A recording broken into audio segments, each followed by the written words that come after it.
ಅಮೂಲ್ಯ ವಸ್ತುಗಳು ಸೇರಿದಂತೆ ವಾಹನಗಳನ್ನು ಕಳುವು ಮಾಡುವುದನ್ನು ಕೇಳಿದ್ದೇವೆ. ಆದರೆ ಇತ್ತೀಚೆಗೆ ವಾಹನಗಳ ನಂಬರ್ ಪ್ಲೇಟ್ಗಳನ್ನು ಕೂಡ ಕಳುವು ಮಾಡುವ ಕಳ್ಳರ ಜಾಲ ಹೊನ್ನಾವರ ತಾಲೂಕಿನ ಚಂದಾವರದಲ್ಲಿ ಸಕ್ರಿಯಗೊಂಡಿದ್ದು, ಈ ಬಗ್ಗೆ ಹೊನ್ನಾವರ ಪೊಲೀಸ್ ಠಾಣೆಯಲ್ಲಿ ಪ್ರಕರಣ ದಾಖಲಾಗಿದೆ.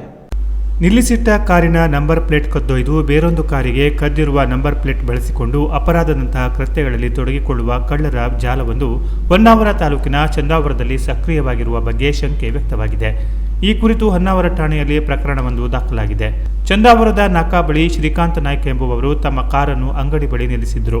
ಬೆಳಗ್ಗೆ ಬಂದು ನೋಡುವಷ್ಟರಲ್ಲಿ ಕಾರಿನ ಮುಂಭಾಗ ಮತ್ತು ಹಿಂಭಾಗದ 2 ನಂಬರ್ ಪ್ಲೇಟ್ಗಳು ನಾಪತ್ತೆಯಾಗಿವೆ.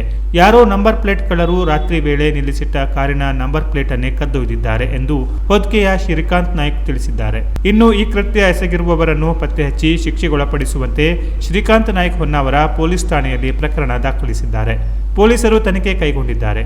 ಗೋಕಳ್ಳರು ಸೇರಿದಂತೆ ಇತರೆ ಅಪರಾಧ ಪ್ರಕರಣದಲ್ಲಿ ತೊಡಗಿಕೊಂಡ ಕಿರಾತಕರೇ ಇಂಥ ಕೃತ್ಯ ಎಸಗಿರುವ ಶಂಕೆ ವ್ಯಕ್ತವಾಗಿದೆ.